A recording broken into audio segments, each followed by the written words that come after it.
Ptoria, is everything all right? People talk, say things. Hello? Why didn't you tell me it was out of order? I suppose you think that's funny. I'm not allowed out the front door. Who says you weren't? Them. Who? Them. It was terrible out there. I could hear breathing. We told you. Are you worried about the man? They hate us. That's the truth. They want to kill and torture every one of us. You can see it in their eyes. Come now, Frederick. Do you dream about unholy things? I really don't like what's going on here. There's something wrong, and that's a fact. Wait. What did you dream last night? This manifestation of evil. You must be delivered from evil.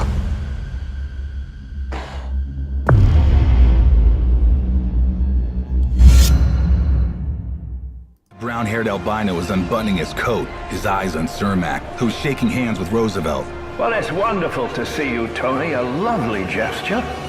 I just wanted to remind you and your administrations that you have my full and enthusiastic support. The albino assassin was reaching under his coat, but I grabbed his arm and pulled it away, and his hand came back empty, the gun still under his arm as his coat flapped. I buried a fist in his belly and doubled him over. And when he came up, the snout of my 9mm stared him in the face. You got you this time, fucker! Sounded like firecrackers, and the muzzle flash above the crowd looked like fireworks, but this was something else. Blurred figures in the crowd were falling, and a stubby, bushy-haired brown little man in a white shirt standing up on a bench was swarmed like a come-to-Jesus meeting got out of hand. Meanwhile, the ex-blonde was pulling away, and I swung at him, and he went down, unconscious, as the mass of people around us were heading to my right. I moved against the tide towards Cermak, pushing, shoving, and got to that touring car where Miller and Lang were crouched over the fallen Cermak, red spreading from his left side under his unbuttoned suit coat. Where? Where were the goddamn bodyguards?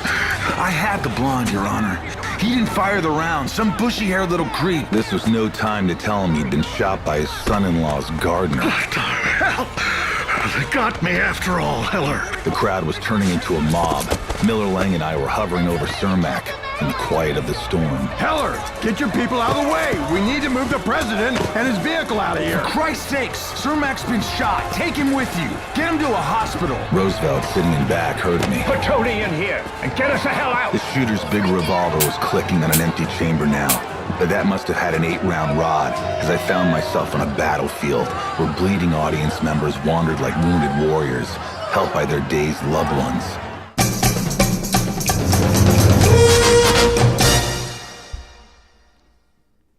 Although edited for television, tonight's thriller contains scenes of suspense and violence which may be unsuitable for young viewers. Parental discretion is advised. Robservations with Robert Burnett.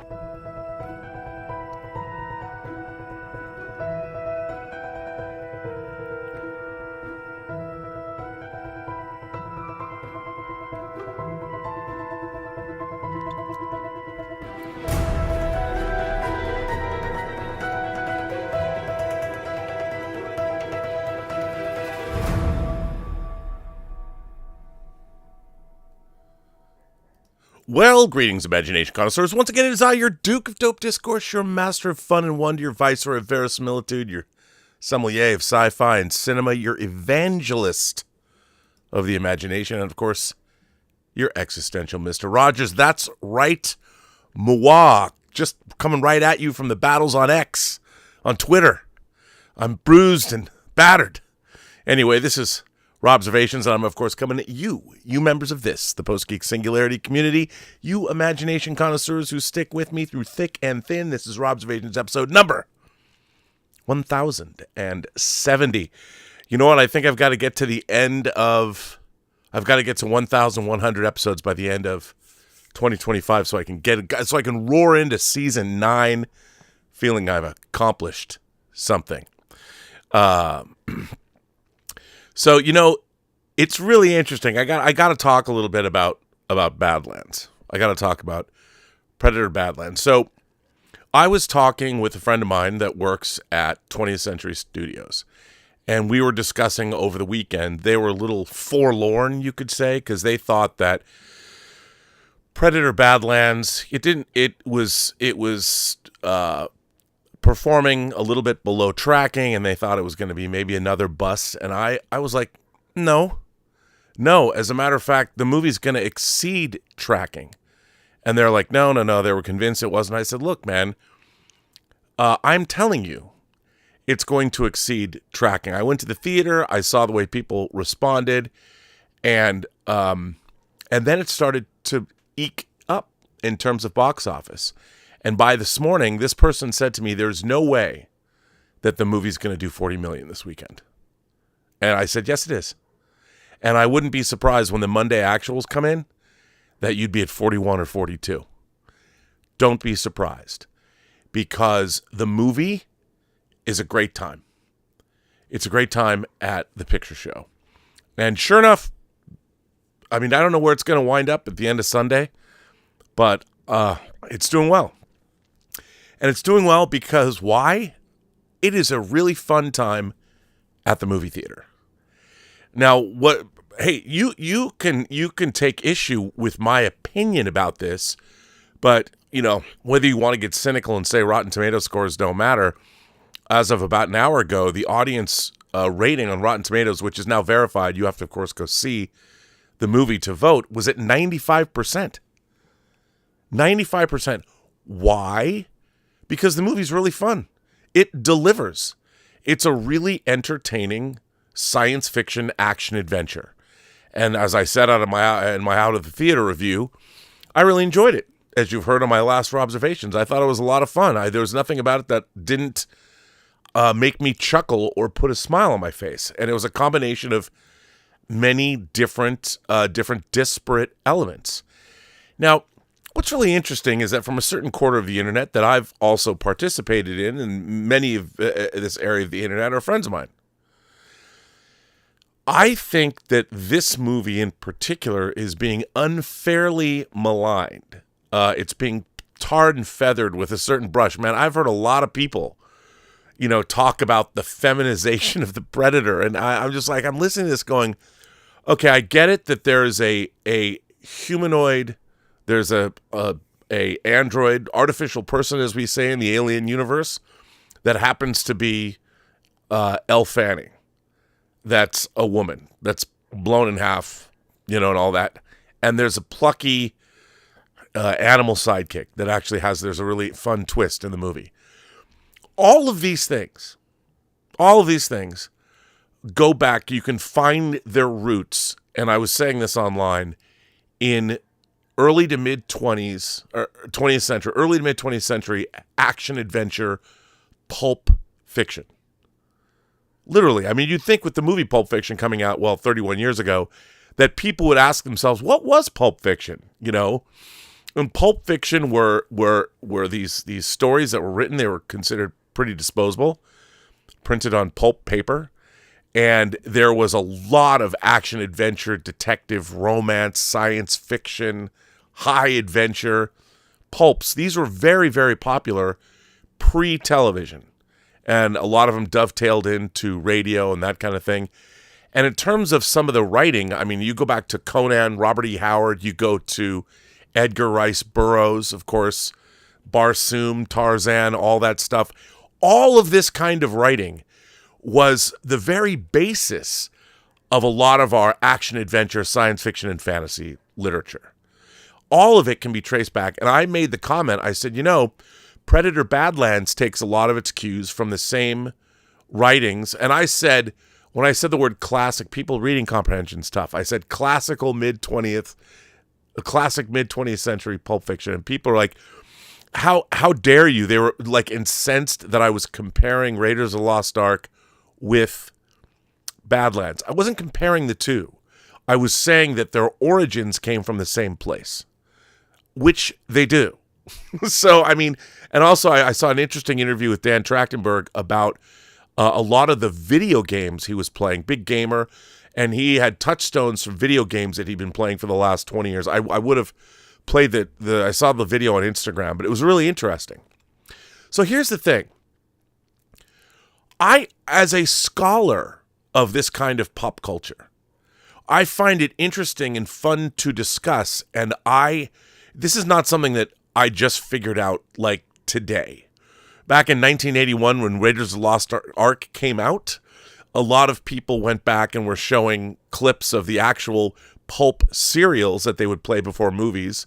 You know, the 10-minute serials. Like one of my favorite superhero things, even today, is the serial of the Adventures of Captain Marvel, aka Shazam. It's still one of my favorite superhero costumes in any movie. A lot of people don't even know it exists. People are like, what, there was a Shazam serial in the 40s? Yes, there were. And yes, there was. And it was a serial. It was a multi-part serial.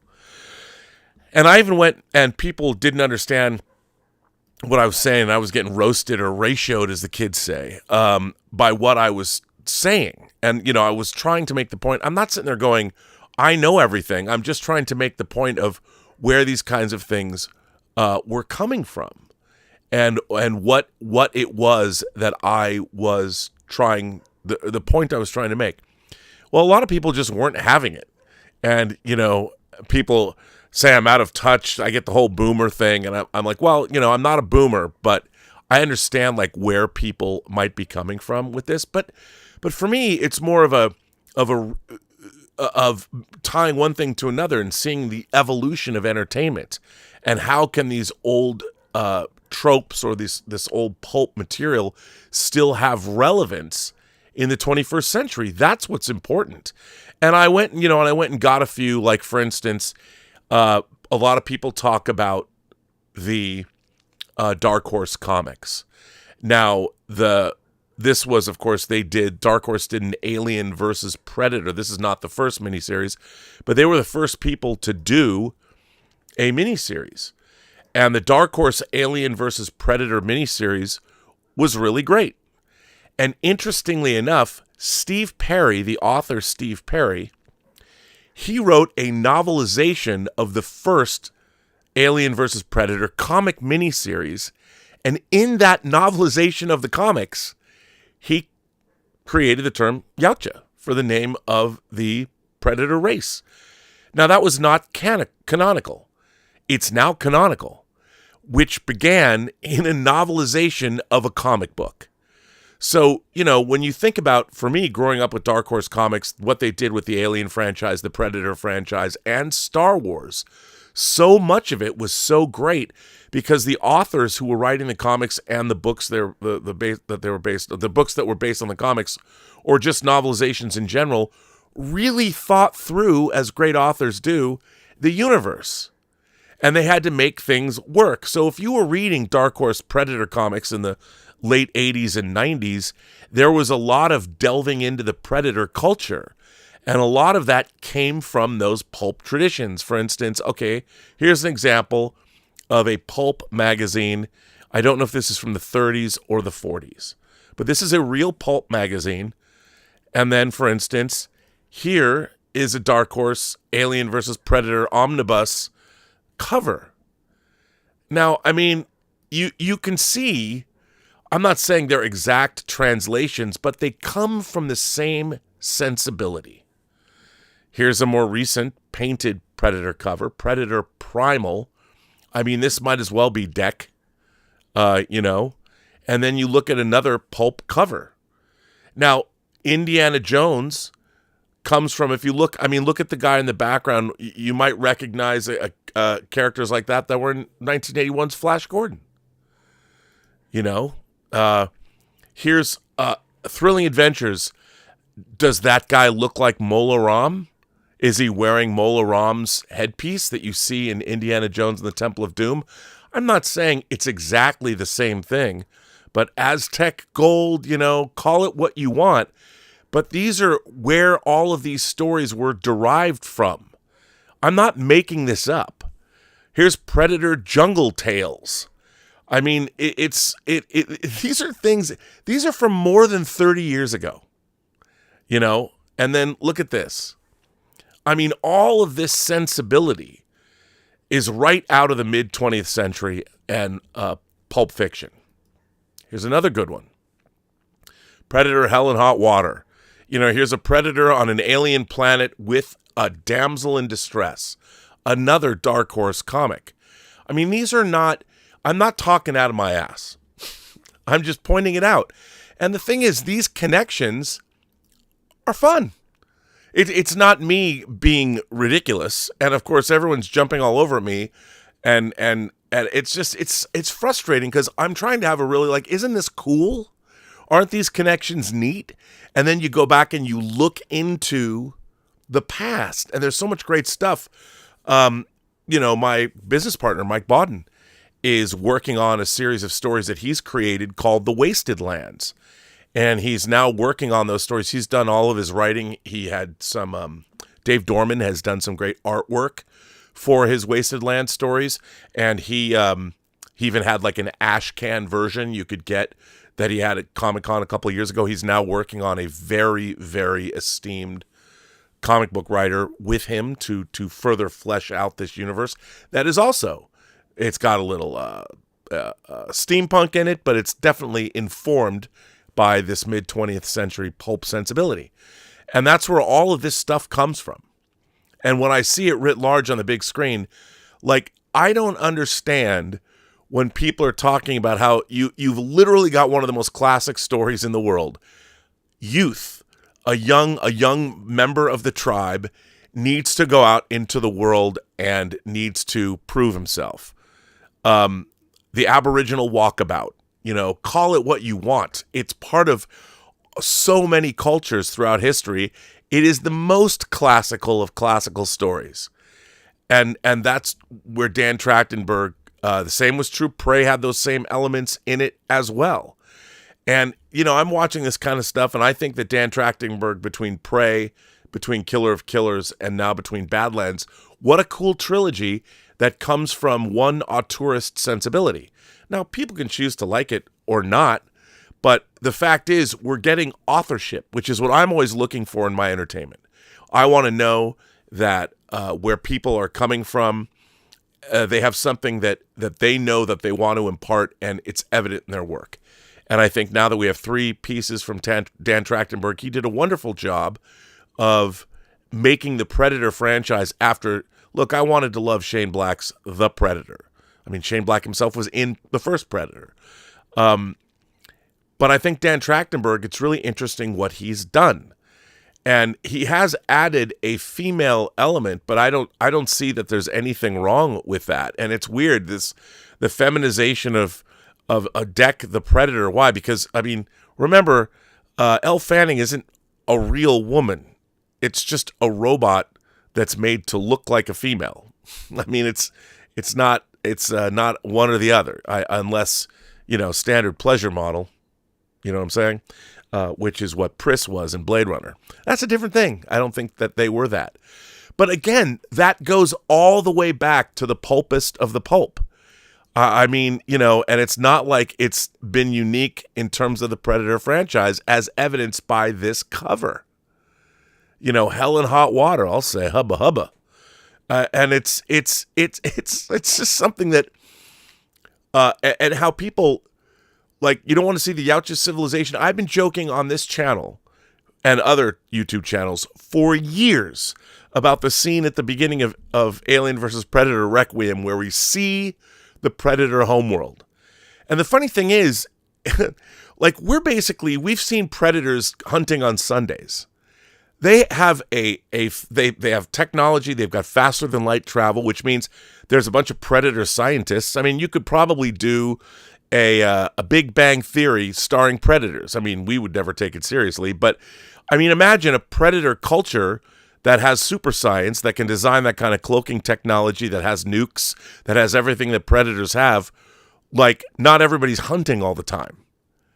And I guess it's because, as somebody who is steeped in science fiction literature, science fiction, fantasy, and horror literature since I was a kid, when I look at these kinds of things, I'm extrapolating on, well, what is the civilization like? And when I saw what Dan Trachtenberg, when you see Badlands open with something from the Predator Codex, the Yautja Codex, that was cool. That was world building. And then the opening first 10 minutes, and then before the title card comes on, when the title card came on, I thought the whole movie was a hoot. And I would have thought, I'm coming from the same place that In 1982, from May to July, I'll just say this for the 100th time, the 1000th time. In May, we got Conan the Barbarian. We got The Road Warrior, which was finally made it to the States in 82. We got Rocky III. We got Poltergeist. We got Star Trek II, The Wrath of Khan. We got E.T. We got Blade Runner. We got The Thing. We got Tron. All from May to July. It was like weekend after weekend, banger after banger. We also got Megaforce. Not so much a banger. Classic after classic. I think Schrader's Cat People came out during that time, too. I mean, we got a bunch of different kinds of stories. And they were at many different levels in terms of their sophistication. But, I mean, Conan was pretty hardcore. Then we got Conan the Destroyer. Not so hardcore. But, I mean, you watched all these things. Now it's so interesting that if something isn't exactly the way a certain part of the audience wants it, then they reject it immediately. Now, they're not wrong to do that because we've seen many a franchise tarnished by the injection of the politics. Now, there's always politics in any story. For people to say, I don't like politics, I don't like talking about politics. I mean, any story, any science fiction, fantasy, and horror story has politics in it somewhere. Someone's point of view. Hell, the Cenobites have a political opinion. No tears, please. It's a waste of good suffering. If that's not political, I don't know what is. I mean, it's all there. What's interesting, though, is there's, I think, the impulse now is to reject things out of hand immediately rather than enjoy them. And or to try and look. So I'm looking at Badlands and I'm like, oh, it's really interesting what he's doing here with all of these things. And when I was thinking about it, you could think about the male synths of the Weyland-Yutani Corporation. They're jackbooted thugs. They're the Nazis that are protecting the Ark of the Covenant, basically. The Youch has gone to get his coup or whatever, counting coup, that wouldn't be the right word, but he's going to get.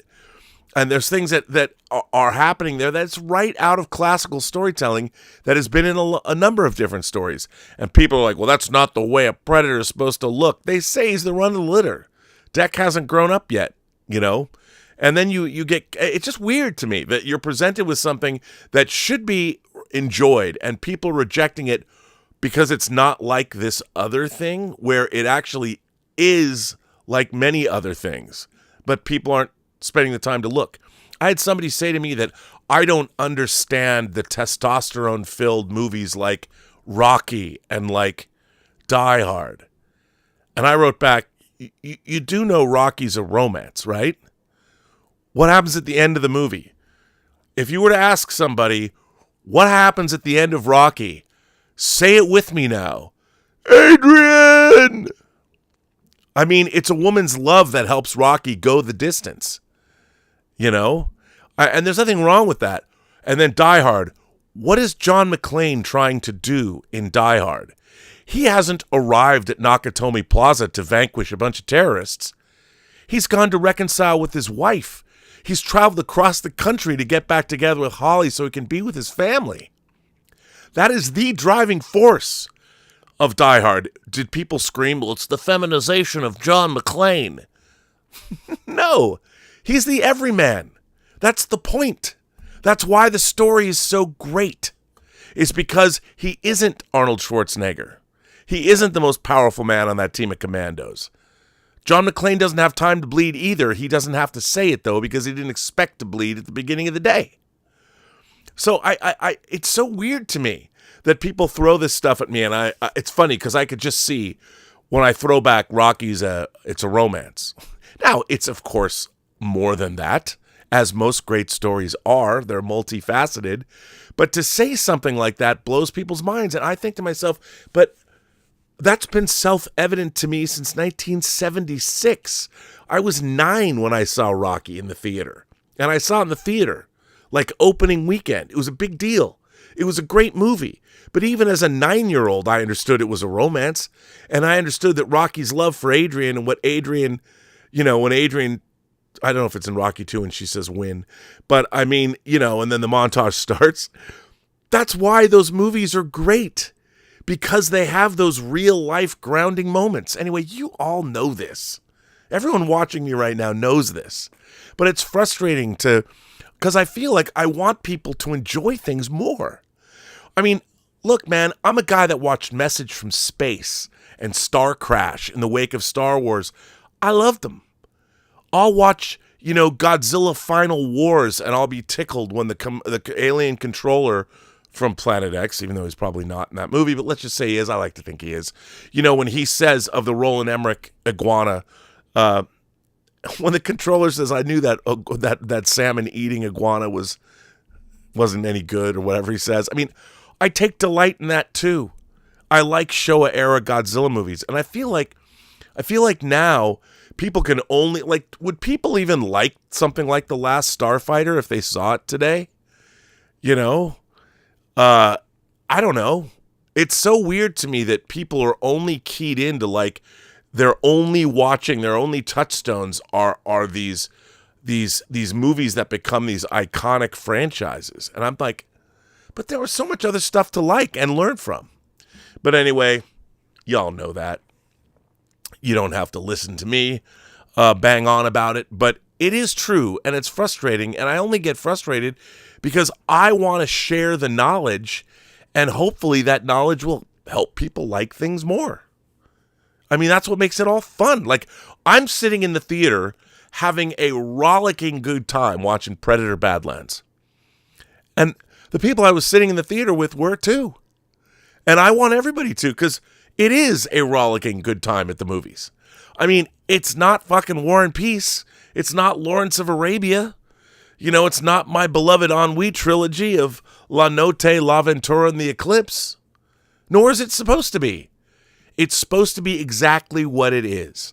And Dan Trachtenberg understood the assignment and gave us exactly what he wanted to give us. I saw an auteurist Predator movie that came on the heels recently of seeing Killer of Killers a few months ago, and Prey before that. These are all movies that were good. Now, I'm not saying they're A-list. They don't have to be. But they're all good in their own way, and they all build on Trachtenberg's vision of these characters and the Yautja society in general. And I don't even know why I'm arguing. I argue with these people. I get so incensed, too. I'm like, why don't you like this stuff? It's better to like things, and when they're good, and then people throw back things that I don't like modern Star Trek. Well, I would say modern Star Trek has indeed been bastardized. When they take main characters, if you were to tell me that the Predator is developmentally disabled, giving him a Vulcan form of dyslexia, I'm like, you don't get to do that. That character traits never existed in the character since they were conceived. If you were to do that to a Predator, I'd be the first person to say that's not fair.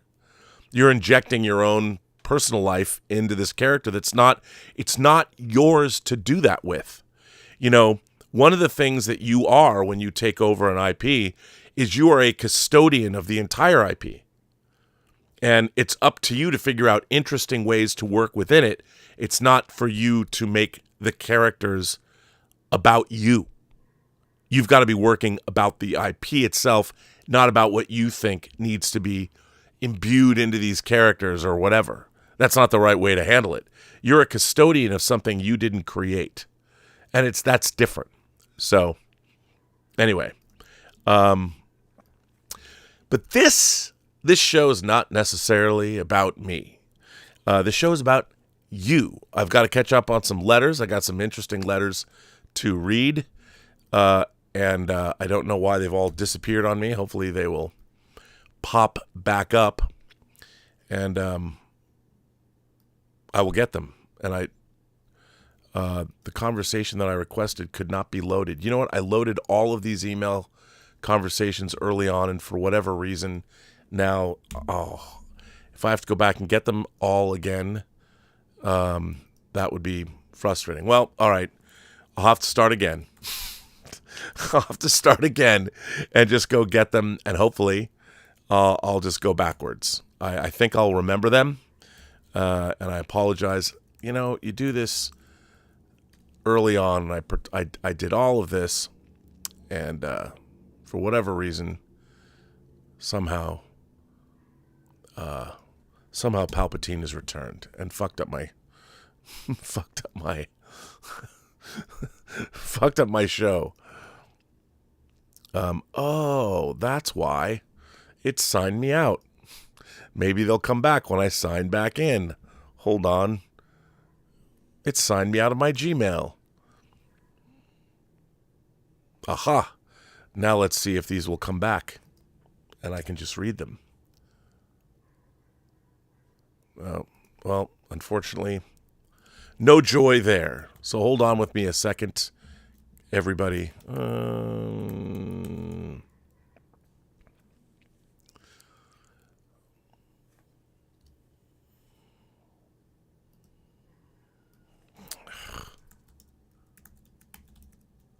This was so easy. Okay.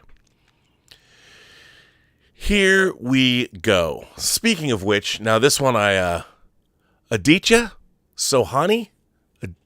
Aditya Sohani. That's a tough one. Aditya.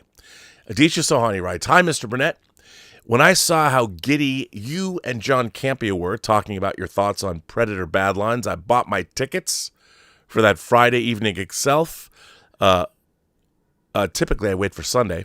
And after seeing Dan Trachtenberg's latest Predator outing, I can 100% say that you and I park our shuttlecrafts in the same fucking shuttle bay. And so I share with you my sketch posters of Yautja Selects for Predator, Predator 2 and Prey, Killer of Killers, and Badlands. Happy Sunday and take care and keep up your fantastic work." Well, I want to thank you for that, and I'm sorry if I butchered your name. I don't know what's why my why the show is spinning down, like all these things that I had going on. Well, let me I've got your artwork to show, so I want to thank you for writing in. I appreciate it. I'm glad you liked liked everything. And hang on, here we go. It's coming back. And here is some of his work. And now we'll show it.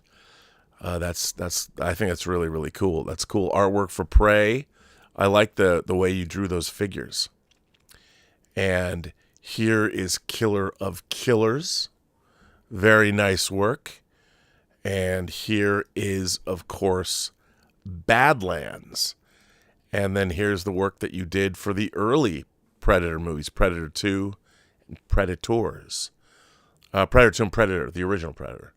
I want to thank you for writing that in and sending in these artworks. I love supporting people's work, and I'm glad you love the film because it's lots of fun.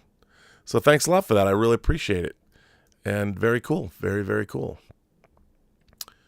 And let me see. I will get to my next letter. And I apologize that I don't know why. Everything's going crazy. I'm not getting what I want to get. Why is that the case? Oh, now I know. I keep getting... This is very odd. I keep getting kicked out of my... Well, here's a letter. Actually, here's a letter that came in 2 minutes ago. Lorenzo Fletcher writes 2 minutes ago. Here you go. This is literally hot off the presses. "Hi, Rob. I've been busy lately with my supernatural screenplay draft. I have an opinion on Paramount Skydance buying Warner Brothers Discovery. I know it will mean that we will see it go from 5 major studios to 4 major studios, and that will lose one of the great titans of the motion picture industry. But I would say this. David Ellison is the man of the movies, as I call him, as he has shown from establishing Skydance in 2010, actually in 2006, to financing Paramount Films since 2010, to buying Paramount Global and NAI and merging Skydance Media and Paramount Global into Paramount, a Skydance corporation, a.k.a. Paramount Skydance Corporation. Now, David wants control of all of Warner Brothers Discovery, and I'm going to say something that will anger people, but I approve of David Ellison taking control of Warner Brothers, because out of all the suitors, David Ellison has laid it out that the merged company will be a two-pronged structure. One side will be Paramount, the other side will be Warner Brothers, meaning David Ellison has come out and said, we're not going to do what Disney did with Fox. We're going to let Warner Brothers have autonomy. Mike DeLuca and Pam Abdi stay. James Gunn and Peter Safran stay. Channing Dougray stays. Channing Dungey stays. And it will all be part of a company that should be called Warner Brothers, a Paramount Corporation, a.k.a. Warner Brothers Paramount Corporation, run by David Ellison. Anyway, what are your thoughts? Well, first of all, Lorenzo, I want to thank you for writing in. I think that's an important distinction that you have indeed made. And look, I would hope so. I think that's the best of both worlds. I don't think it's great for the business anyway, combining these larger entities, only because, look, we already know that David and Larry Ellison are politically motivated, certainly in terms of what they're doing, because they have to be in order to make this merger work.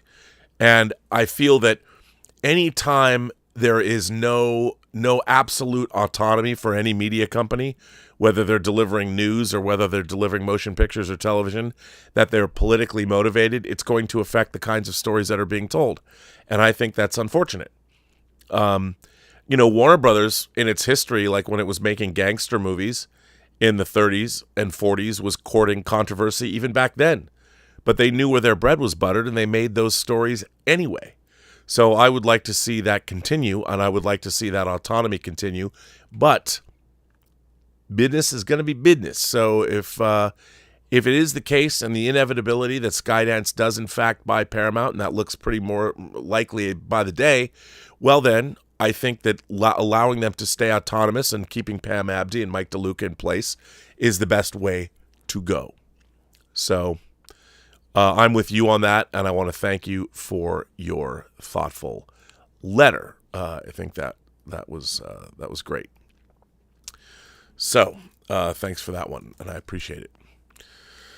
So, boy, I can see what has happened. It keeps kicking me out. I have multiple emails, and for whatever reason, it's not letting me just go back. I pulled all the emails out, and I'll try and keep up with them as I go. Damn it.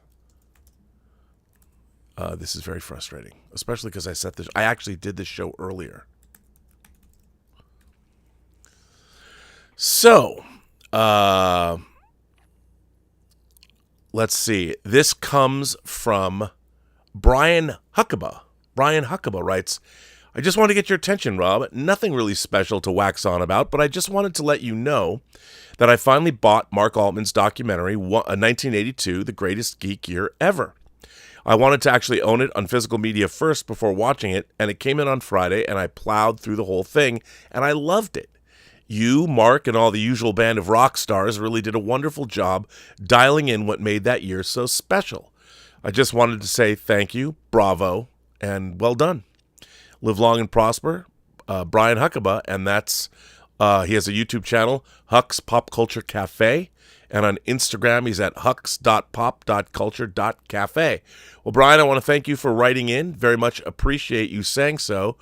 It's funny, I don't really talk about 1982, The Greatest Geek Year Ever, which I'm in it.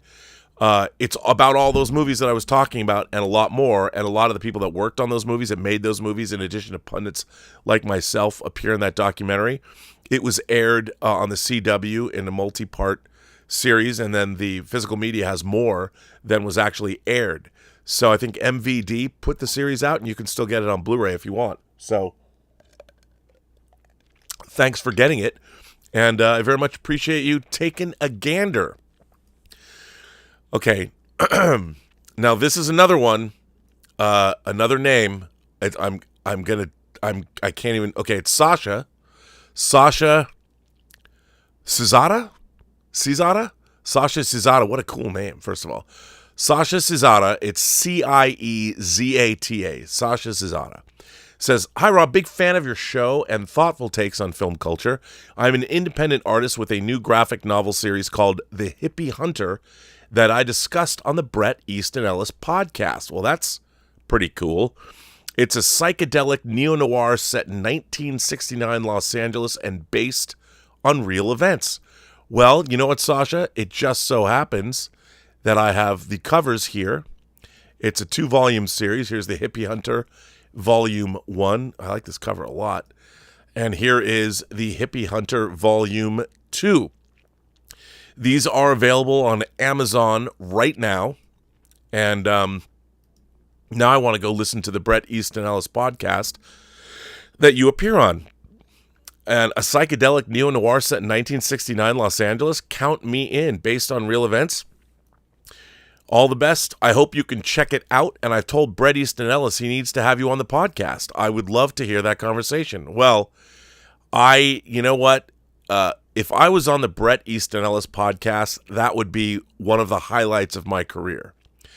I first read, as a matter of fact, I have a shelf. I have every one of Bret Easton Ellis's books, first editions. I wish American Psycho never came out in hardcover, unless it was released later. But I have all of his books, including the hardcover of Less Than Zero I bought in, 87? And I sequestered myself in a college dorm room in C dorm at the Evergreen State College, and I read Less Than Zero 4 times in a row. I just read it, went back and read it again. Blew me away. And then I dragged my class my junior year to see the movie, to see a screening. I got us all into a screening of Less Than Zero, and let's just say I was less than happy with the adaptation. I can go back and look at it now and enjoy it, but being a fan of the book, which I considered, a horror novel basically set in, if Los Angeles was truly hell and there was no morality left in the city. I mean, I loved Less Than Zero. People are afraid to merge on the freeways of Los Angeles. That's the first line of that book, and no truer words were ever spoken. Let's fuck Christmas together. Yes, I'm a huge fan. And I'm a huge fan also of Roger Avery. Roger Avery made a wonderful adaptation of Bret Easton Ellis's The Rules of Attraction, which actually, if you watch a deleted scene, Patrick Bateman from American Psycho, there is the Bret Easton Ellis verse, and of course of the adaptations of his films. You have Less Than Zero. You have The Informers, which I have probably an unhealthy obsession with. A lot of people haven't seen The Informers. The Rules of Attraction, of course, American Psycho. Did I already say that? I'm a fan, and now they're going to remake, Luca Guadagnino is going to remake American Psycho. I'm looking forward to that. So we'll see. We'll see how that goes. But, man, I don't know if I'm worthy. I'd love to go on his podcast and promote our movie, White Devils. That's something to promote. And it is a film, and to go on there, and I have more questions and answers. Roger Avery was going to make an adaptation of Glamorama, and I really hope that Lionsgate Limited puts out Rules of Attraction on 4K, because it's kind of forgotten. It's really hard to get, and a lot of people, James Van Der Beek is great in that movie. Shannon Sossaman's in that movie. I really like that movie a lot. I sometimes go back and forth with Roger Avery. I really respect him. So maybe that'll happen. So that's very cool. And again, your books currently available on Amazon, The Hippie Hunter, Volume 1 and 2. So get those on Amazon now. Check them out. And again, another imagination connoisseur who is doing some work, which is pretty interesting. So I can't wait to check those out. Definitely going to buy them, and I will support. This one, now I got to say, this is something different that I don't normally delve into. I like to read articles. Sometimes people send me articles that are in unlikely places. But this is like the headliner. This comes from Isaac Daly. And Isaac Daly writes, Mr. Burnett, I found the following article compelling, and it struck me as something that might spark some thoughts on your part. It isn't about movies in the first instance, but I think the societal problem it describes accounts to a large extent for the declining interest in movies among young people. The magazine for which the article was written is Catholic, and its author, though young, may be a tad more curmudgeonly in his judgments than you. Otherwise, I think you will find this piece, that you and this piece share common concerns. Best, Isaac. So this was something. Now I got to tell you, this was pretty neat. And I'm a fan of Catholic writing, I guess because, come on, William Peter Blatty and all that. Like I've always said, as a fan of things like vampires and exorcisms, and how can I not be a fan of Catholicism and writings in Catholicism? So I'm going to throw this up, and we're going to take a gander at this article. Now, I haven't read this article. I have just read, I just looked at the first page of it. So it comes from The Lamp magazine. And, of course, the article, you had me at the title, Eloi and Morlocks by Nick Rowan. So here we go. We're going to delve into this. We're going to read this article. Sometime last fall, I met an aspiring journalist at a bar near my house. We sat, ordered a pitcher, swapped stories. It was all informal shop talk and the pleasant patter of a slow weekday afternoon until suddenly, I know not how, the film Triumph of the Will entered the conversation. The young journalist lowered his voice and looked around, feigning a furtive tone. He said, some of that stuff is low-key based. He began to elaborate, a little vaguely, on Leni Riefenstahl's striking camera work before I cut him off. It's a boring movie, I said, and Riefenstahl was a better photographer than filmmaker anyway. Sure, he replied, his manner before so animated turned bored, indifferent. I was confused. He was confused. We smiled at each other, but neither of us had anything to say. Not long after, we paid for our drinks, shook hands outside, and we never spoke again. For days afterward, I couldn't stop thinking about the interaction. It wasn't just that he had implied a certain admiration for the Third Reich, hardly an edgy opinion among online Zoomers, but that he'd seemed weirdly, naively attached to the idea of Triumph of the Will as a captivating work of art. It's a boring movie. These days only film students watch it, I kept repeating to myself.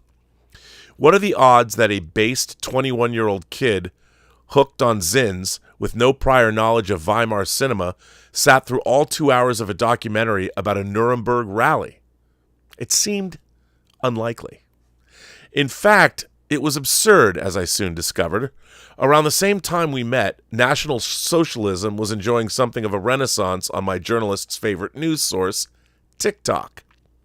The app played host to thousands of videos featuring old Nazi propaganda, often set to remixed EDM tracks, interpolated with speeches delivered by Hitler or Goebbels. They were very popular. When the suits at TikTok's parent company ByteDance attempted a mass deletion, their creators uploaded more videos, which sometimes racked up more views than the previous ones. I had a hunch about all this, so I downloaded TikTok. Sure enough, one of the first videos I found was a Triumph of the Will supercut into a 20-second highlight reel. Aha! My mystery was solved. I clicked out before autoplay clicked in. My experience here is by no means an isolated incident. As this magazine was going to press, Politico published a story about a group chat of young Republican staffers who evidently had been exposed to similar content as my friend at the bar. Their texts were filled with racial epithets as well as Holocaust jokes, references to showers and gas chambers, and the declaration, "I love Hitler." Obviously, none of this stuff was meant to be taken too seriously.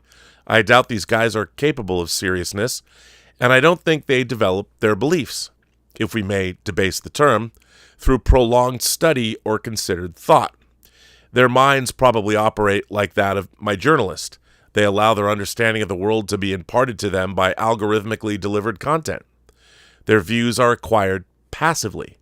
They change with fashion. For the moment, Hitler seems funny. To profess a love for him is funnier still. Soon, something else amusing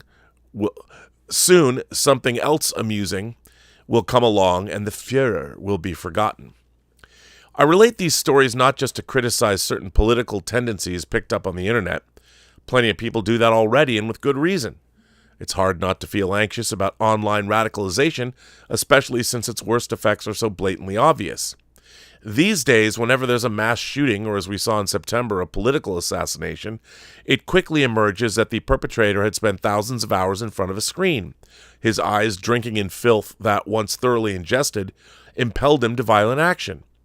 In the case of Charlie Kirk, his killer seems to have been poisoned by a bizarre cocktail of first-person shooter games, Reddit tier anti-fascism, and animal-themed pornography. But of course, the shooters are the outliers. What about the rest of them? What about the great mass of young people, mostly men, who, though they may not be into Hitler, consume similarly disgusting trash and develop perverse tastes, yet never become violent or even outwardly maladjusted? I'm thinking of people such as my journalist, who, although he was clearly charmed by Nazi memes and some spliced-up edit of Leni Riefenstahl, he hardly could be called a Hitlerite. What, then, is he? This is a question I've been turning over in my mind for the better part of the last year, and it's a personal question. By strict accounting, I'm a Zoomer, but when I look around, I often feel like a foreigner.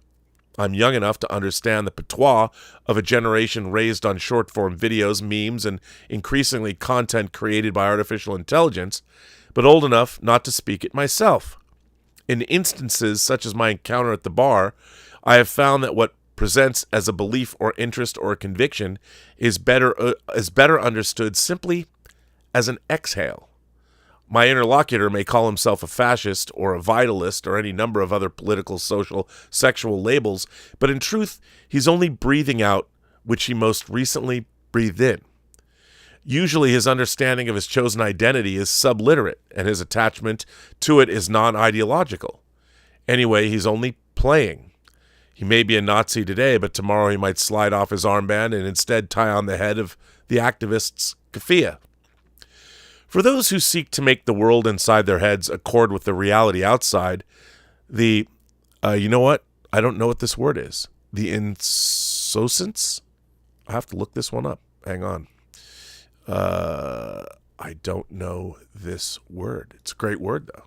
Hang on. Let me see. Okay, this has now taken me maybe 5 seconds. Okay? The insouciance. Insouciance. Wow, I've never heard this word before. Insouciance means a casual lack of concern or indifference. Is insouciant positive or negative? Insouciance. Okay, let's read that one more time.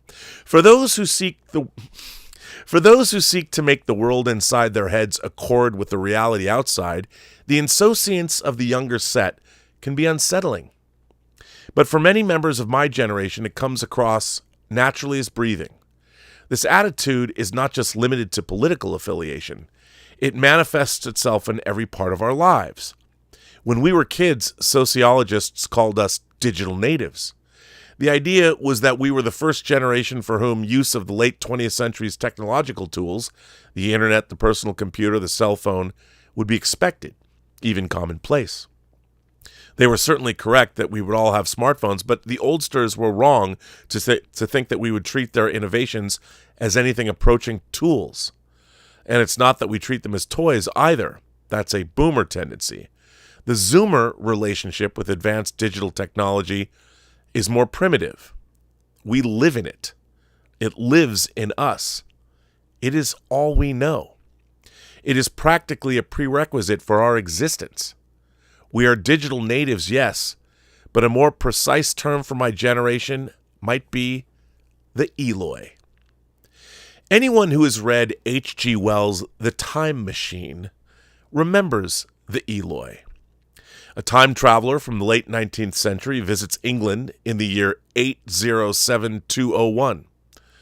He expects to find a highly developed form of humanity. Instead, he stumbles on a race of children. They keep no shops, oversee no workplaces, do not seem to engage in any form of commerce. As far as he can tell, they spend all their time in playing gently, in bathing in the river, in making love in a half-playful fashion. At night, they sleep in the ruinous splendor of temples built by a much greater civilization. And they are utterly incapable of looking after themselves. The Eloi are indolent, easily fatigued, and above all, lacking in curiosity. At first, they regard the time traveler with surprised delight. But soon after the initial pleasure of discovery fades, they wander away, bored and dejected. It is odd, he reflects, how speedily I came to disregard these little people. After a few days among the Eloi, the time traveler began to formulate a theory about how civilization degenerated to this state. Wells, never one for subtlety, always wrote with an agenda. Virginia Woolf once joked that after reading him, it seems necessary to do something, to join a society or more desperately to write a check. Here he puts his own words in the mouth of the time traveler, who surmises that the Eloi are the distant descendants of the comfortably feeble Victorian aristocracy, enervated to the point that they've become literal children. They still have the restless energy that once made men great, but without any privations against which to struggle, they've become weak. This has ever been the fate of energy and security, he observes. It takes to art and eroticism, and then come languor and decay. This decay, he asserts, is the ultimate outcome of the Industrial Revolution. The whole 19th and 20th centuries were drawn inexorably toward a massive collapse, though of course at the time it appeared otherwise. One triumph of a united humanity over nature had followed another, the time traveler says. Things that are now mere dreams had become projects deliberately put in hand and carried forward. Technological progress, social innovation, political equitability. Over the millennia, the relief of man's estate had gone on steadily to a climax, and the harvest was what I saw. Suppose you found an inscription with sentences here and there in excellent plain English, and interpolated therewith. Others made up of words, of letters even, absolutely unknown to you, the time traveler wonders. Well, on the third day of any visit, that was how the world of 802,701 presented itself to me. I suspect that if Wells' time traveler were to visit the year 2025, he might make an observation similar to his assessment of 802,701. And were he presented with, say, a text generated by a large language model, he might even say those exact same words. I myself have experienced his confusion. Every so often I find a document online that starts out in plain English, but after a few paragraphs dissolves insensibly into AI-generated garble, sometimes marked unaccountably with Cyrillic or Turkish characters where there should be familiar words. I've also noticed that many of my younger peers, when presented with such texts, do not seem to see anything amiss. And why should they? I've written before about a former contractor working under my supervision who relied so much on large language models for his writing that he began to speak like one. Since then, I've heard many such stories. In one of the more striking instances, a friend who works in digital fundraising assigned one of his employees to write a marketing email. She used ChatGPT. It was painfully obvious, but he, rather than chide her for laziness, instructed her to take another pass, this time on her own, and to compare the two drafts. When she had finished, she showed him both versions. The AI-generated text was florid and contentless, but at least the punctuation was correct. Her own composition was unintelligible nonsense. It was an imitation of language. There is a technical term for this phenomenon, coined by the linguist Adam Alexic. Algospeak. This is when a word or phrase that is uncommon in everyday speech but in high circulation on AI chatbots enters the vernacular.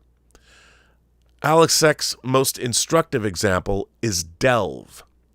The word itself is not too strange. It's not archaic or a loan word, but it's odd enough that most native English speakers wouldn't instinctively grasp for it in conversation. I love the word delve, though. Its usage, however, is very common among chatbots.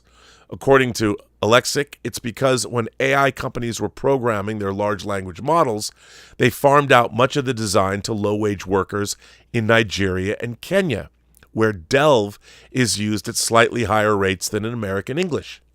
That's interesting. Because large language models recycle their pre-existing content, the word's usage increased rapidly. Wow, that's fascinating. By the time college students started consulting ChatGPT in 2022, the program frequently fed them Delve, so much that by 2024, the word's frequency in academic writing had increased tenfold. At that point, the jump to spoken English was inevitable. Alexic notes that intricate, commendable, and meticulous have followed a similar course in the last several years. That's kind of fucking terrifying. That if you want to inject words, well, what about thoughts? That's what's been happening. You inject thoughts using large language models or TikTok. You change an entire belief system of a younger generation, which is Yuri Bezmetov's, that's exactly what you do if you watch Yuri Bezmetov's interview about how you can subvert the United States in, 2-3 generations? In almost all cases, Zoomers who pick up these words use them either incorrectly or in a context that sounds unnatural. I know this from experience. For the last year, I have worked in the library of a top-rated university. And almost every day, I overhear scraps of bizarre, non-idiomatic conversation. I'm struggling with the landscape of the classroom. Hot yoga revolutionized my morning routine. I need to maximize my verbal output. Vocabulary clearly derived from chatbots. The phenomenon is not just limited to academic settings or even to large language models. It's everywhere. It's the natural result of several decades spent uploading the whole of human history to the internet, of making a vast trove of decontextualized information freely available to anyone who seeks access. Over time, the contents are mixed and blended and liquefied, eventually to be ingested and regurgitated by those who neither understand nor care to understand their own fluid utterances. I suppose algo-speak is an accurate enough descriptor for this process, but it is an ugly neologism that itself sounds like algo-speak. I prefer Wells's more elegant parable. It captures the monumental melancholy of the situation. The time traveler tells us that the Elois speak a strange and very sweet and liquid tongue. Even when they're upset or afraid or misbehaving, it is impossible to despise them. They are helpless. So it is with us Zoomers. Like the Carlovingian kings, the time traveler observes, the Eloi exist in a state of beautiful futility. But as anyone who's read The Time Machine no doubt remembers, there is an awful reason for the Eloi's hapless security. They are only one half of industrial man's descendants. The other, the Morlocks, bleached, obscene nocturnal creatures, are their subterranean cousins. Like the Eloi, they have retained some mechanical knowledge from ages past. Deep in their caverns, they operate machines and produce clothing for the Eloi. They manage farms to provide fruit for the Eloi, and in return for these services, the Morlocks periodically prey upon their cousins at night.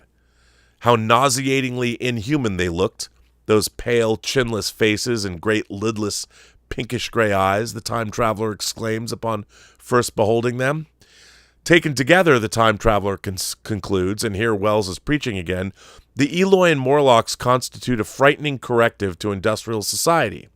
For millennia, they were members of the same race in a highly unequal coexistence. The upper orders subjected the lowers to their will, forcing them even to live underground. But then, somewhere along the way, the dynamic inverted. The two species diverged, and the upper world found itself enthralled to the one below. Now the Morlocks are just as dependent on the Eloi as the upper-worlders were on their servants. There is no justice in this outcome. It is a dismal end to the human race. The time traveler grieves for the future. How brief the dream of human intellect had been. It had committed suicide. It had set itself steadfastly towards comfort and ease, a balanced society with security and permanency as its watchword. It had attained its hopes to come to this at last.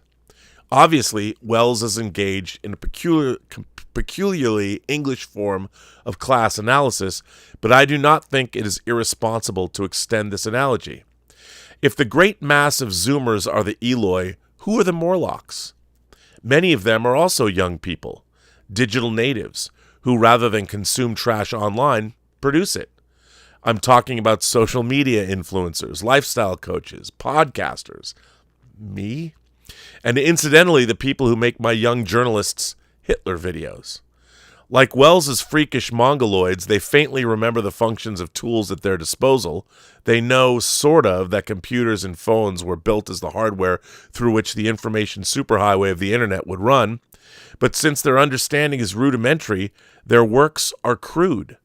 Most of the content they create is deadeningly dull. Live-streamed video games, amateur cooking shows, the Joe Rogan Experience. Oh, I like the Joe Rogan Experience.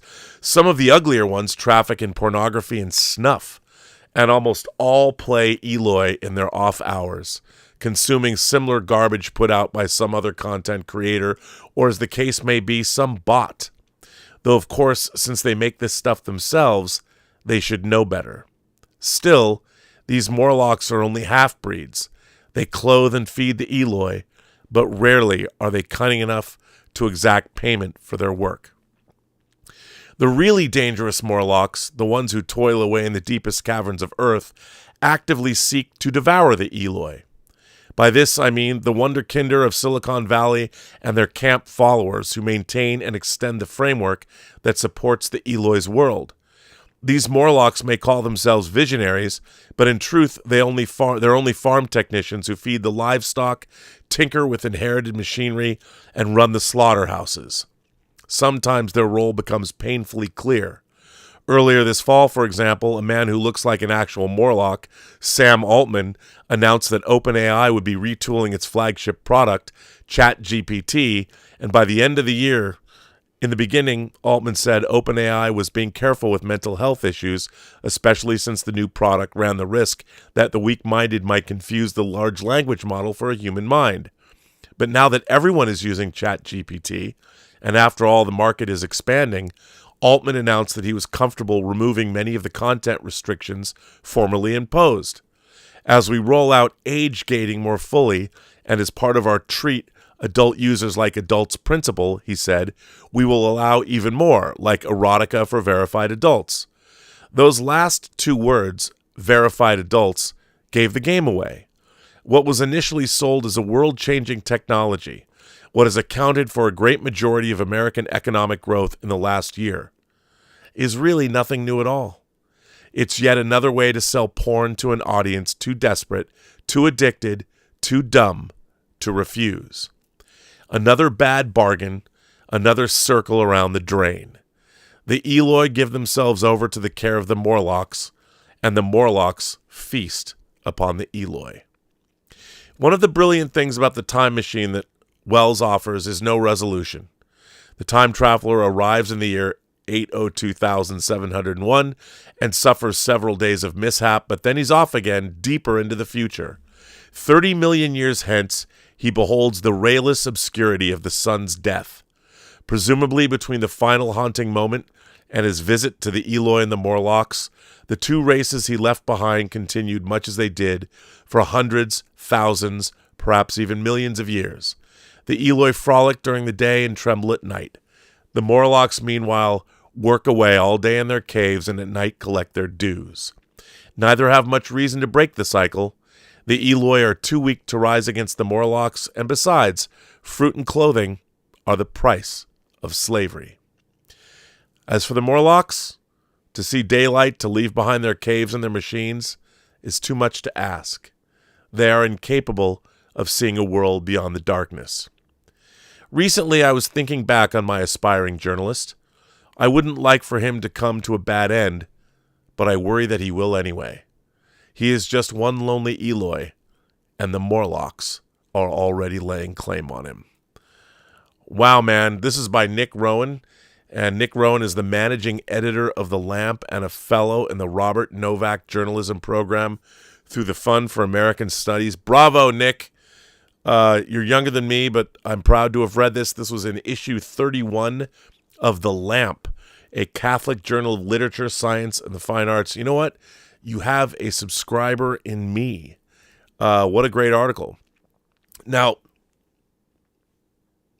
all of this is happening. I mean, one of the things that has been extraordinarily depressing to see happen over the last, if I might opine for a minute and get political, but what happened on October 7th, and to see subsequently what has happened to the idea of Israel and the idea of Jews. I'm Jewish. I was raised Jewish. I had a Jewish education. Personally, what happened on October affected us from a business perspective because our movie Tango Shalom, a.k.a. Forbidden Tango, but it was called Tango Shalom when it opened on October 5th in Germany across 50 cities. And we had a TV deal. By October 8th, the movie was pulled from theaters, and we had no TV deal.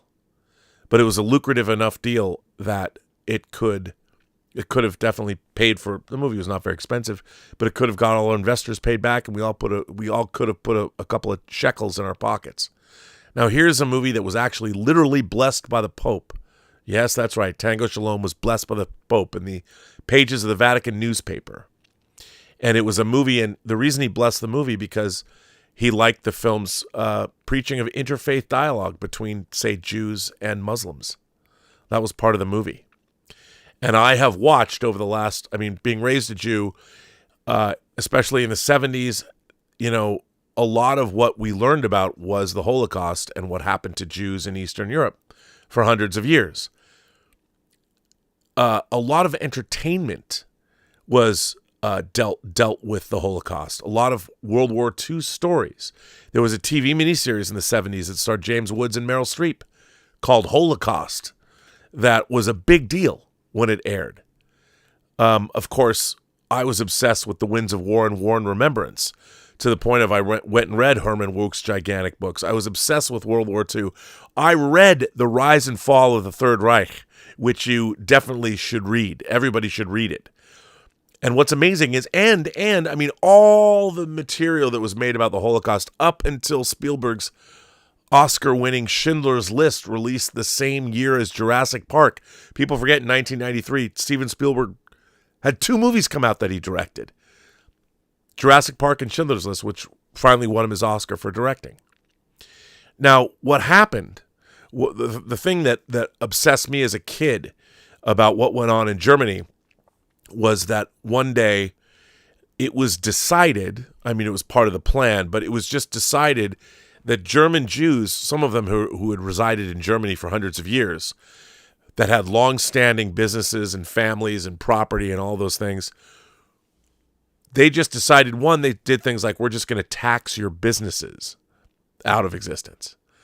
And then when things really went down after Kristallnacht, Jews were basically considered subhuman, and the German government, the new government, just would come to your house and say, your house isn't yours anymore.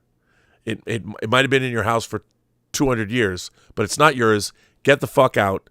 Nothing that's in your house is yours anymore. Grab a bag and you're out of here. Go. Now, what's amazing to me is I've always had that in my mind when I was a kid, since I was a kid. And it's gotten to the point now where I can absolutely see that happening. I can see that happening here. I can see it happening in a lot of places.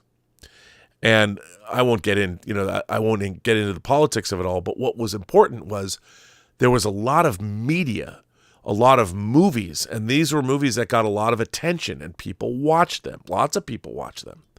It was very obvious. See, the thing about the Nazis is they were very proud of what they were doing. And Leni Riefenstahl's movie, Triumph of the Will, is an example of that. We have the Holocaust Museum, the Samuel Wiesenthal Holocaust Museum that's here in Los Angeles, where you can go into the museum and what you do is you're given a card of a person. And you put the card in the exhibits and you go through and you find out whether that person lived or whether they died. And you know how they died because all of those records were meticulously kept. So to watch what's happened in the last 2 years has been terrifying, but like this article laid out, and I can see why Isaac sent me this article, we are watching, as in Predator Badlands, nobody has any context anymore because they haven't learned anything. They're not reading anything. Like when Raiders of the Lost Ark came out in 1981, certainly Nazis were a big part of it. And there was a lot of articles, was Hitler really obsessed with the occult? You know, what were the Nazis doing with occult artifacts? And of course, that was even pop culture like Raiders. You touched on the Holocaust. And all of this stuff, everyone knew it was real and it was horrifying and what went down. Now, not so much. And not only that, but the other thing that came out of that was everybody started to learn about 30s serials. And you would go get them. You could get things from Black Hawk Films, and that's what made me started to delve into serials. I hadn't seen many. That's how I saw The Adventures of Captain Marvel for the first time. And I think that the world that we live in now, I see it in fandom. Fandom, we used to be the most highly educated of people. We were readers. You had to be, because if you got into a conversation with the fan, especially at a convention, which were mostly literarily based anyway, you had to know your shit, because if you didn't, you couldn't hold your own in a conversation with somebody or with a group of people about stuff. Like when I first met Starlog publisher Kerry O'Quinn, I met him at the 42nd World Science Fiction Convention in Anaheim, California. And I met him going into an elevator. And a bunch of us ended up outside that elevator speaking with him for 4 hours about Ayn Rand. And I was lucky because I read Anthem, her book Anthem. I found it at my junior high library. And it was one of those books where I sat down and missed class. I read the book straight through in my South Mercer Junior High, now Mercer Island Middle School library, and read it there. And then, of course, I read Atlas Shrugged and The Fountainhead, as young people do. I don't think they do that anymore, but, you know. And then I started to read about objectivism.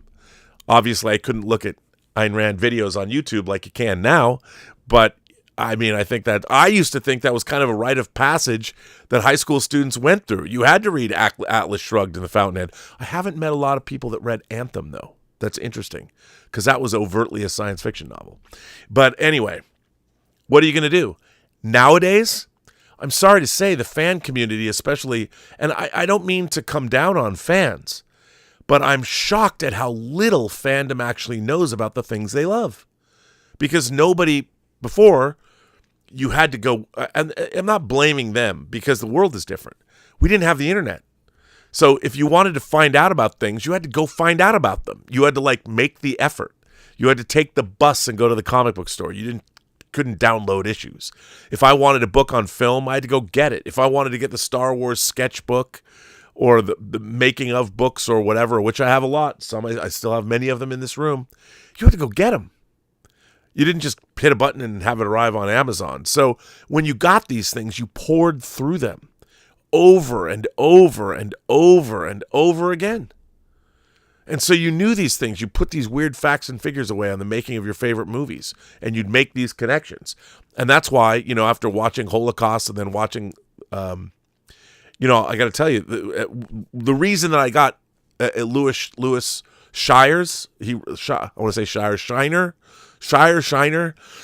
he's the Louis, right? He wrote The Rise and Fall of the Third Reich. Well, if you look at that book, it's like this big. It's ginormous. And it was, to say it was compelling reading, and, I was fascinated. Why did this happen?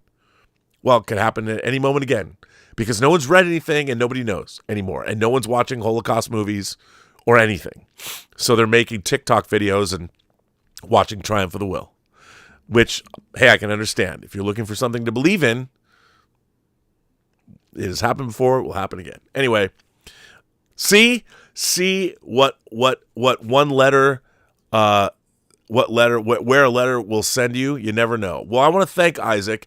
Again, this comes from Isaac Daly, and I want to send my great thanks out to Isaac Daly for writing this or sending me this article, because I would never have found it otherwise.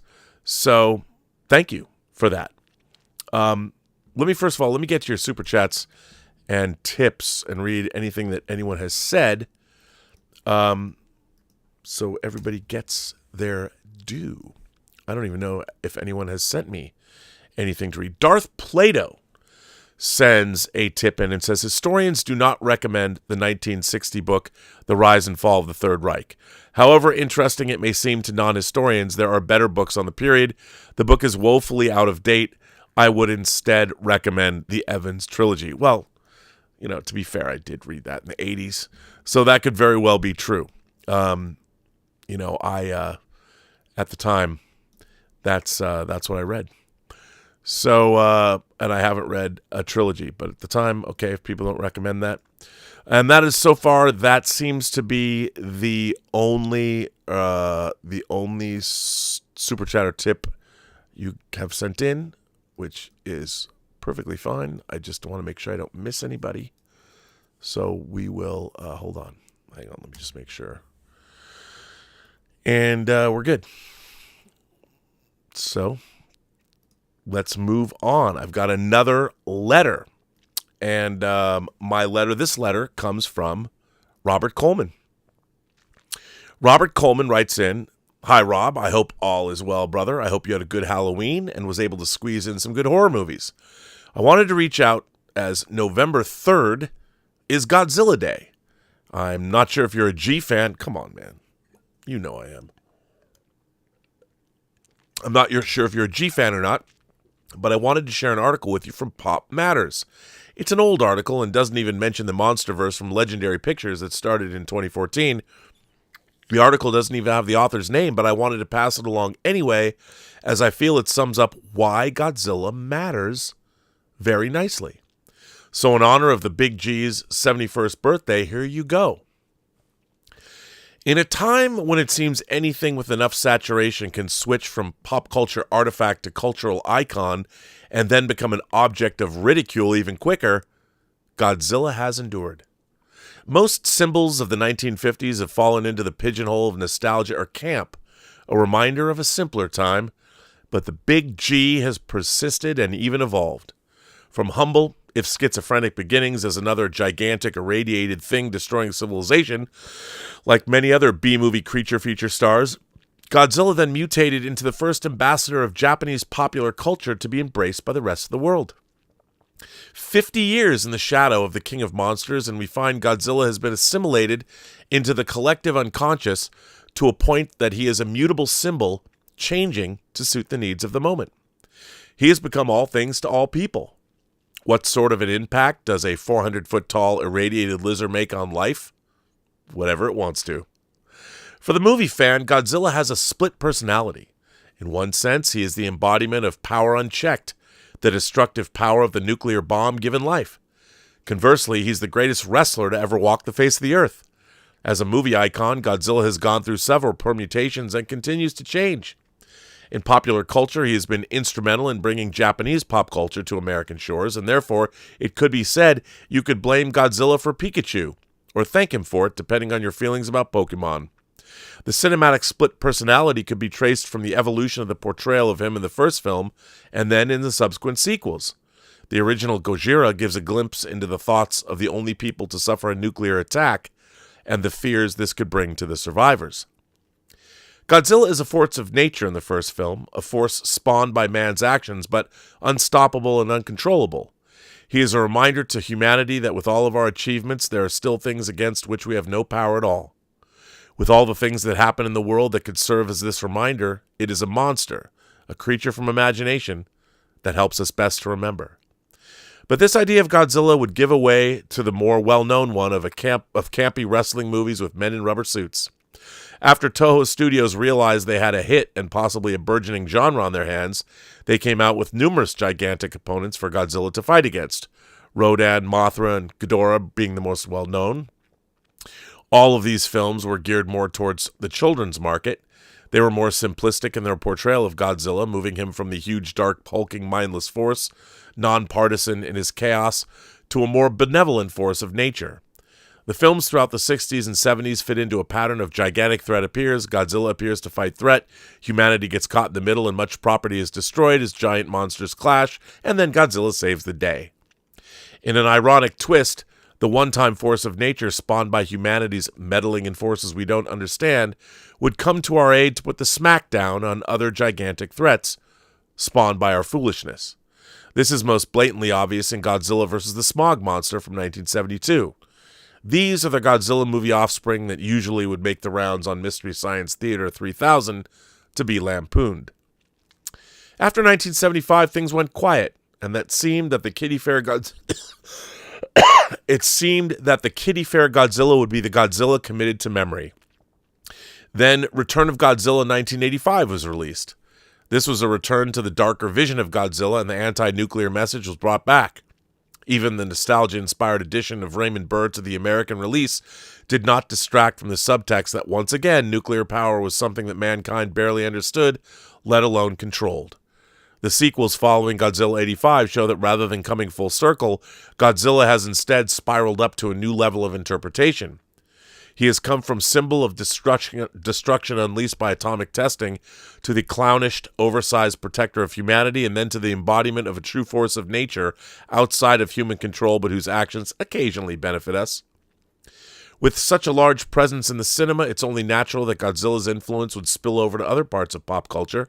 Comic books, toys, and even rock songs all felt his impact. For example, Blue Oyster Cult immortalized the original idea of Godzilla as destructive force of nature with their 1977 song Godzilla. Godzilla could be seen as Japan's first modern cultural ambassador, showing many that there was more to Japan than samurai, geisha, or even that country grandpa fought in the war. With the popularity of his films, other Japanese science fiction and fantasy characters were introduced. Toho monster movies were released with some of Godzilla's foes and companions, starring such as Mothra and Rodan.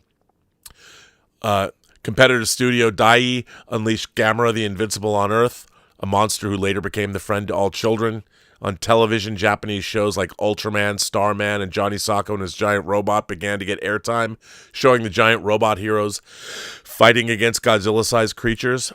The success of these shows would lay the foundation for the Super Sentai series that would later gain Americans' attention when repackaged and re-released as the Mighty Morphin Power Rangers. Godzilla's 70-year reign in popular culture has given him time to become part of our collective symbolic language. While he's mostly known as the filmic icon of either nuclear destruction or campy Mystery Science Theater 3000 style fun, or as the forerunner of Japan's tidal wave of cultural export, like all good symbols, Godzilla can also be open to a more personal interpretation. Godzilla can also be an apt symbol for sibling rivalry and natural disasters. Indeed, Godzilla is a symbol for many different things, for so many people. But why does Godzilla continue to endure so? Perhaps that all cultures have some sort of dragon, a lizard-like creature of power in the local mythology, sometimes benevolent, sometimes malignant. For our emerging global culture trying to find a common language from various societies involved, Godzilla has also taken on the role of interpreter. He's a monster for all seasons. With all that being said, I would love to hear your take on Godzilla. Any favorites of yours? What is the future of Godzilla movies, American and Japanese, or any other thoughts? Thanks, as always, and rock on, brother. And that comes to us from Robert Coleman. Well, Robert, look, I've been a fan of Godzilla movies since I was a kid. They led me to Japanese science fiction movies like Gorath, The Green Slime, Matango. I love Matango. There's lots of great stuff that, and I talked about Message from Space earlier today. I love Japanese, I love Asian science fiction. Of course, Marine Boy and Speed Racer and Kimba the White Lion. In 1979, they started broadcasting the first season of Space Battleship Yamato from 1974 in the States, of which I'm still a fan of. And right now, Rebel 3199 is being broadcast. They've remade Yamato and retold the original stories starting in 2012. I've been a fan of Japanese science fiction for a very long time, which also led to Hong Kong science fiction like the Ultraman ripoff Inframan, which I really love. Where's that 4K disc? But in terms of Godzilla, I mean, I loved Godzilla movies when I was a kid. My favorite was Attack of the Astro Monster, or Godzilla vs. the Astro Monster, which was called Godzilla vs. Monster Zero here. And I love that because Nick Adams, an American, gets to go to Planet X where you meet the controller, the alien race on Planet X that borrow Godzilla and Rodan to take care of their Ghidra problem, and that's only to attack the Earth instead. What's not to love? But my favorite kaiju movie when I was a kid was Rodan, Because if you watch Rodan, I think it was also the first color kaiju movie. Rodan is like a horror movie in the beginning. You know, these miners have been attacked. They don't know why. And it's the Rodan larva, you know, just hatched Rodan, little Rodan, that's terrorizing these poor guys. And it was scary as hell when I was a kid. And then, of course, Rodan gets big and giant and at supersonic speed wrecks Tokyo and dies in the fires of Mount Fuji.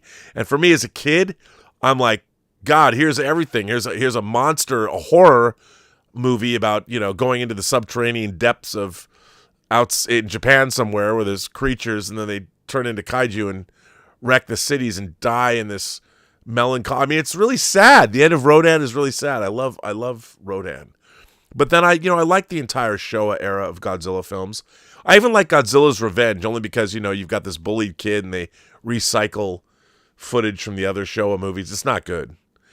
And then I really liked the Heisei era and the Millennium era of Godzilla. You know, like in the 90s, you got Godzilla GMK, All Out Monsters Attack. That's one of my favorite Godzilla. I mean, I think of modern Godzilla GMK, Shin Godzilla, and Godzilla -1 are kind of, I mean, GMK doesn't really fit with Shin Godzilla, but I see them all as one-offs, so it's like a trilogy of Godzilla one-offs in a way.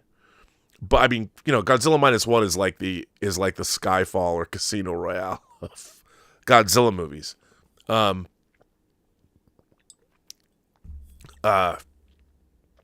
But you know, I really like Godzilla versus Ghidorah. I love Godzilla versus Mothra, the 90s versions. And, you know, Godzilla versus Space Godzilla. Those are just fun science fiction romps that the effects technology kept getting better. So I'm a huge fan of the Godzilla franchise. I own most of the Godzilla movies. I have the Criterion Showa collection. And then it was great getting Biollante, too, from Criterion in 4K and the original Godzilla. So I'm a huge fan. I mean, I love the Godzilla films. Some are better than others. Look, it's hard to go back and watch Godzilla movies now. Like, a lot of the things that I loved when I was a kid, like, I always talk about watching movies at scale. You know, and, like, I can tell you I love a movie like Stone Cold. Craig Baxley's Stone Cold with Brian Bosworth and Lance Henriksen. I love that movie. Now, would I try and convince everybody it's a great movie? No. But I watch it at scale. For what Stone Cold is, I mean, look, I love James Glickenhaus's action movies. Like, I love The Exterminator and The Soldier and Shakedown and McBain. I was a huge James Glickenhaus fan. When I tell people that James Glickenhaus movies equal the action thrills of Jim Cameron, no. But, I mean, I like those movies for what they are. I think the first time I saw Ken Wall, well, I saw The Wanderers, but then I saw him in The Soldier, you know, and I developed a healthy love of Ken Wall. But Godzilla movies, look, I would tell anybody to watch Rodan. And then I really like the 90s version of Godzilla versus Mothra. And I would tell people to watch Godzilla GMK as a one-off. And then, of course, I would give anybody Godzilla -1 to watch. And say, look, you think you know what a Godzilla movie is, watch Godzilla -1, which has not only some of the greatest Godzilla effects monster action, like the banger, that scene with the boat and him chasing the boat is amazing. And on Godzilla Day, they announced Godzilla -0, whatever that is. And it's going to be the first Godzilla movie since Godzilla Final Wars to shoot outside of Japan, which is pretty exciting. So I'm a huge Godzilla fan, you know, and have I liked the American versions of Godzilla? You know, here's my problem with Kong Skull Island. I think is a great movie. You know, I was talking about this with somebody the other day. I think I'm still a fan. Godzilla versus Kong is way too goofy. I don't care what people say. I like Mike Dougherty's King of the Monsters the best, I think. Because I talk about this a lot on this channel.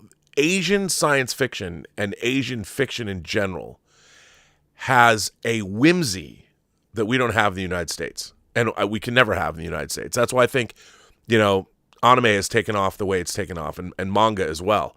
Because there's a sensibility that we don't have in the West, a genuine, authentic sensibility that we don't have here. And I think that's what people are being attracted to because those things are new. You know, kids today, Zoomers today are expected to embrace all this pop culture, like Star Wars is 50 years old. All the things we like, Doctor Who, James Bond, Star Wars, Star Trek, Marvel, even the Marvel stuff, it's all from decades ago.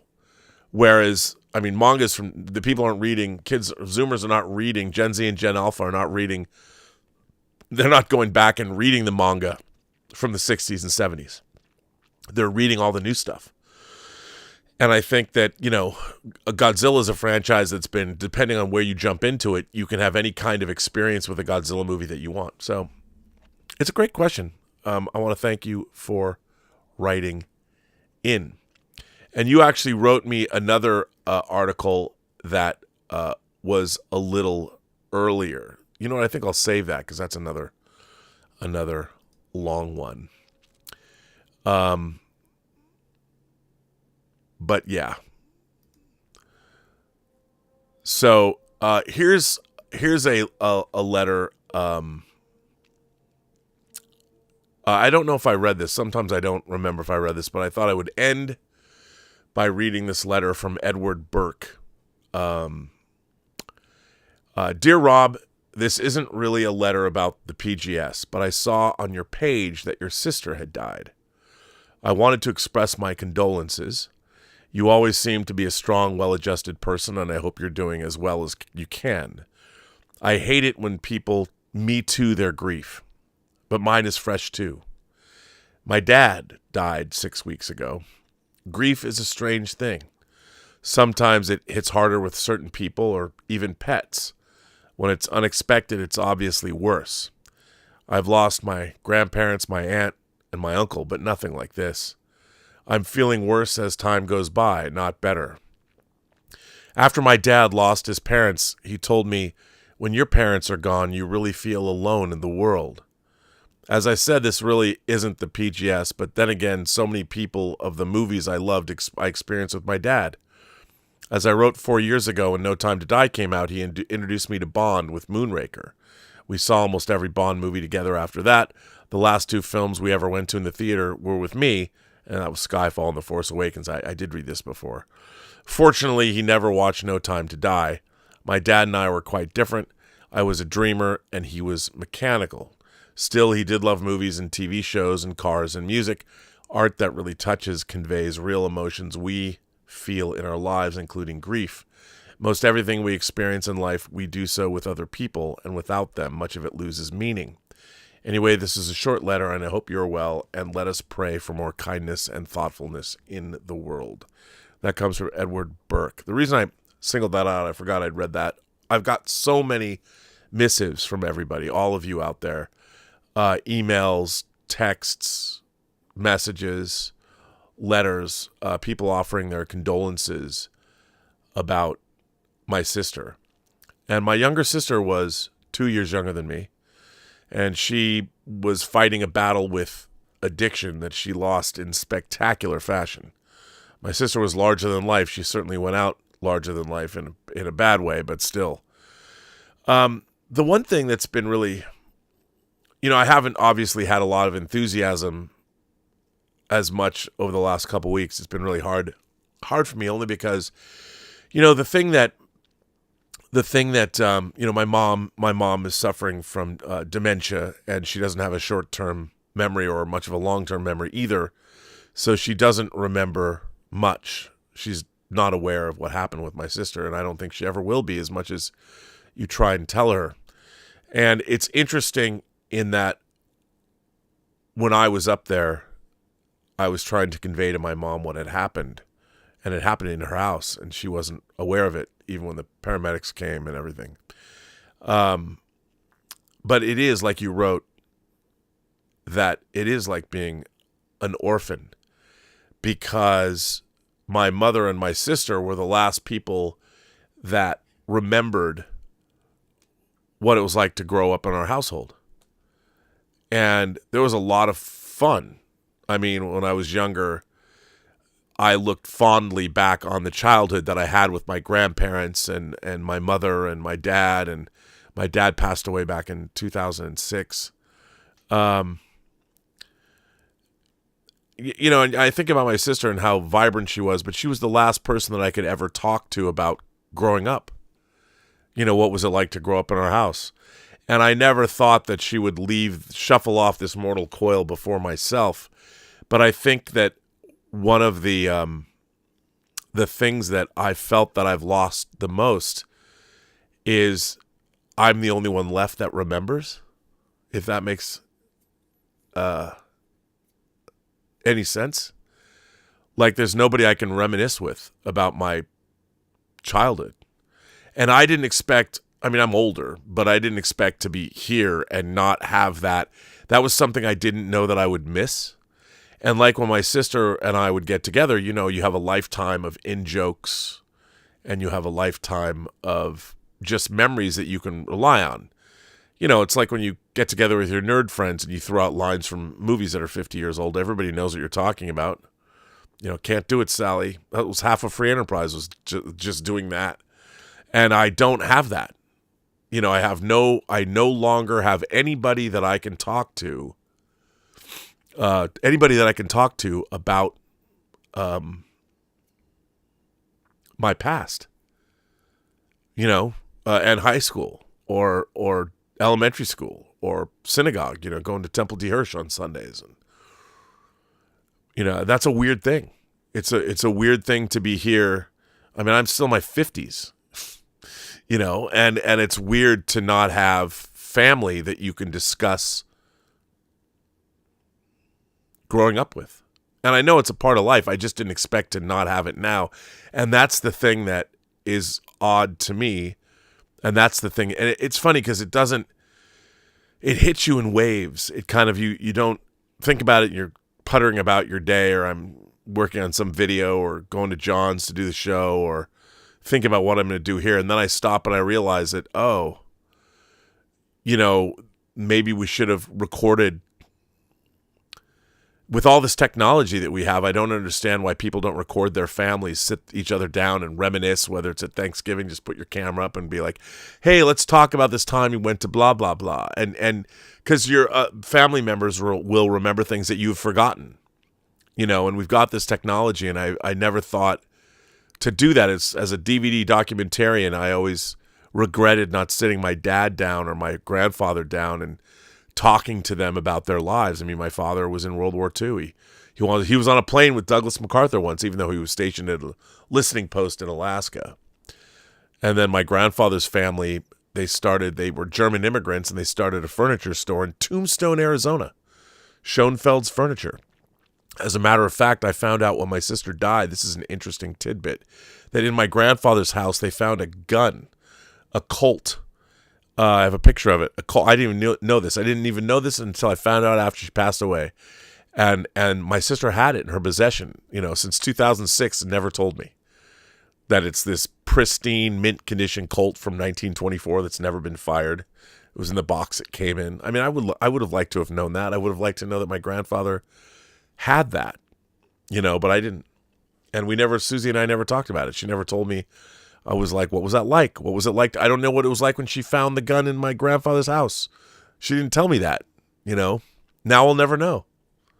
I'll never know the story. I just know that now her son is in possession of it, which is, I think, a good thing. But I would have liked to have seen it. I still can see it, but I would have liked to have heard the tale. What was it like for my mom and her to uncover that in my grandfather's house? I don't know.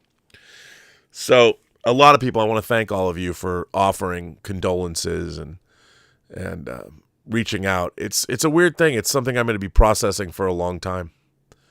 And the fact that, my mom also is declining, and how do you deal with that? Because essentially I'm an orphan now. And it's in terms of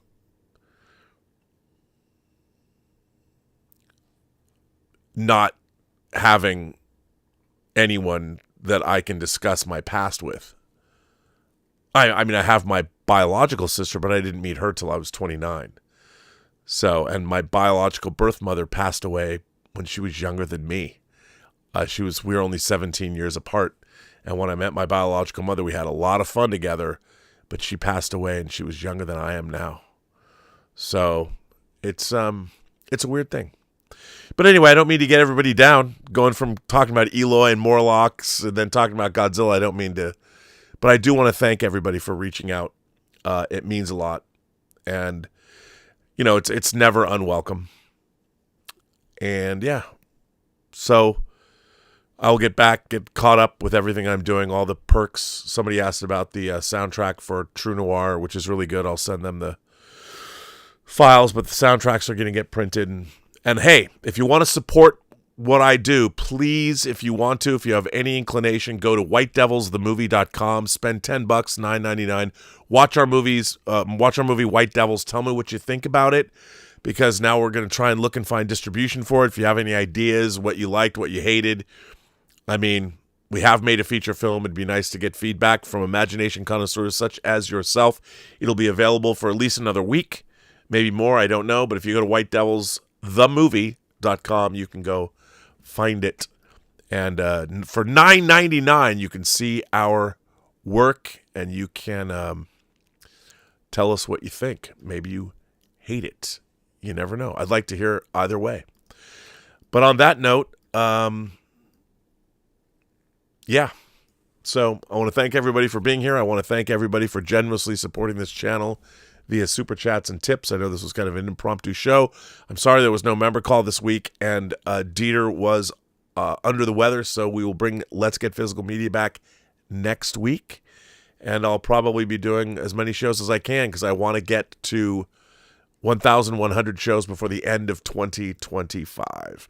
Got a lot of interesting stuff coming up on the channel. Doug Drexler is going to be here, the great Doug Drexler, who won an Academy Award for makeup effects for Dick Tracy. Many people know him for designing the NX-01 for Star Trek Enterprise. He'll be here talking about his documentary called Trek Star, about his entire life going from Star Trek fan in New York to coming out to Hollywood and becoming an Academy Award winner and working on the show he loved for many, many years.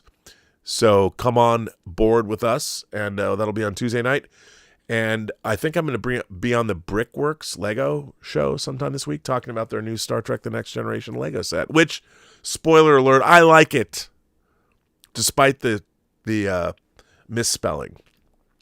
But anyway, on that note, every person you meet has a story to tell that you have yet to hear, and all you have to do is listen. And with that, I say to all of you, have a better day, and thanks for being here, and thanks for being imagination connoisseurs and sticking with the channel.